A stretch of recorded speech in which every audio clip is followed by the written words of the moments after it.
Alright, so I just realized I ain't even show y'all the urban worm bag that I bought from the Urban Worm Company. They send you the bag. It comes with the stand. No, you can buy just the bag, but you can buy the stand, the burlap saps. It came with 2 burlap saps, 2 cocoa bricks. What else did it come with? A thermometer to check if it's too hot inside, because you know you don't want a hot compost. This is regular vermicomposting, so went ahead and bought some red wigglers off of Amazon. I got the smallest pack. No, I didn't. I got the second to smallest pack. I think it was like $40. What the fuck is that? Okay, so I got all these. I think these fast mites are the mites that I want. So if I were to put those in my, with my plants, those would be the soil dwelling mites. Okay, all right. So those are the fast mites. And then you see like the smaller white mites. I think those are the bad mites. How the fuck I got both? So y'all don't eat each other? Like what? Or the bigger ones don't eat the small? What's going on here? But anyway, I got a lot to learn with this shit. I got so many bugs running around in here. I don't know what the fuck that is. I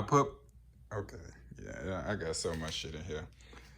I put some rover beetles in here just thinking that if I ever got some fungus gnats in here that, the beetles would get to it and they would keep them in check.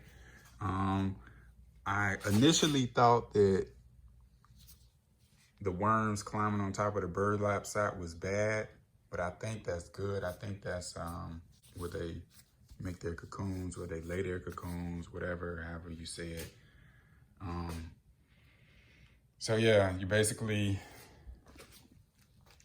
stack that shit up with food and whatever, bedding, newspapers, shreds, stuff like that, cardboards or pieces of cardboard.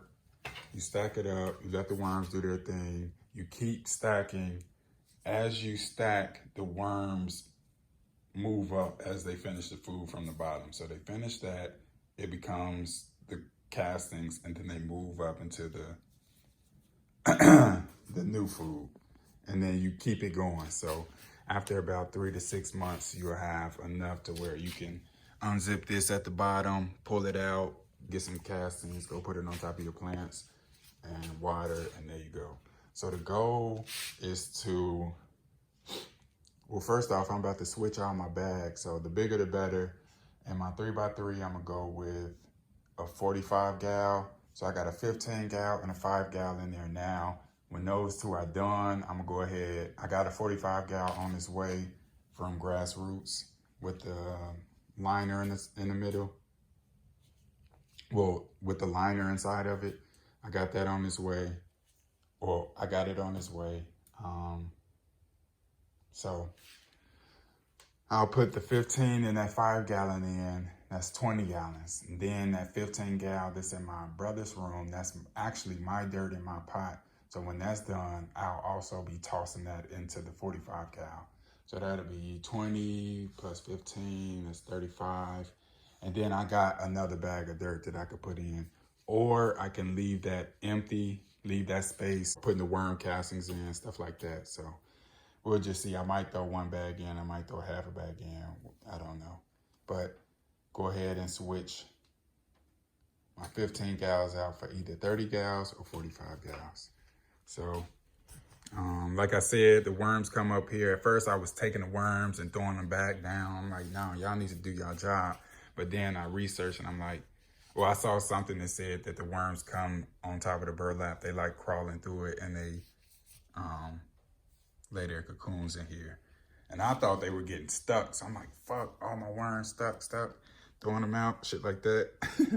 Another thing is, if you see them climbing up the sides, that means the shit inside is too hot. You either stirred it up or I don't fucking know all the other reasons why it would be too hot. But basically when it's hot, it's anaerobic. You don't want it anaerobic. You want to aerobic environment. Anaerobic is when you hot compost and you got that shit outside and you don't use worms. So basically, when you see the worms climbing up the side, that means that they're trying to escape that shit and it's too hot.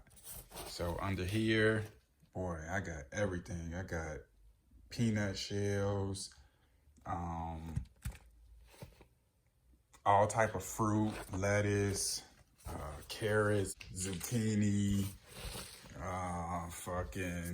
I took the shroom substrate and I'm gonna go ahead and close it. I took the shroom substrate, broke it up, put it in there. I put some bat guano in there. I put, what's that shit? The gnarly barley. I put some of that in there. So I put a lot in there. I put some avocados in there. It's a lot of shit in there. And that explains why I got so many goddamn mites. So I'm gonna go ahead and research it some more because I really don't want to start putting this shit on top of my soil and I'm introducing bad bugs.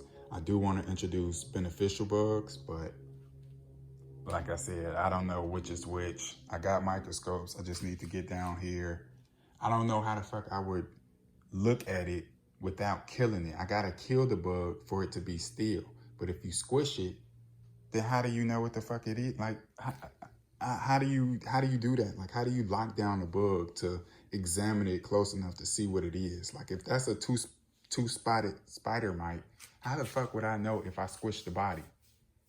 It ain't like I could catch this little ass mite and get it under the microscope and make it be still enough to where I can, actually see it and identify it. So, it came, like I said, it came with 2 burlap sacks. So they said the worms eat through the burlap. So once that's gone, I'll switch to that, or I'll throw that one in. You want to keep it moist, but not too moist. You don't want it leaking from the bottom or anything, but you don't want it dry. You want it nice and moist for the worms. It's a great environment. What else? Yeah, I just put a piece of newspaper and then I put the burlap on top of that. Because at first I was just putting the burlap right on top of the shit. And then the worms, what I thought were getting stuck, the worms were all inside the burlap, and I thought that was a bad thing. So I put the newspaper down, then I put the burlap, and that seemed to stop them from going right inside. But now they're climbing on top. So they really enjoyed that shit. So I'll just let it be. I'm gonna go ahead and stop opening it up. They said that you get a lot of mites if you have an abundance of food.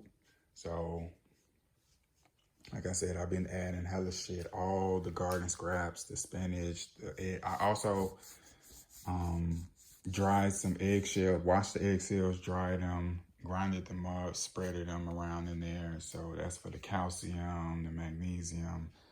So I got literally everything, stuff that would give me nitrogen, stuff that would give me potassium. I had whole ass banana peels, cut them up, threw them in there. Yeah, so nitrogen, potassium, calcium, all the micronutrients.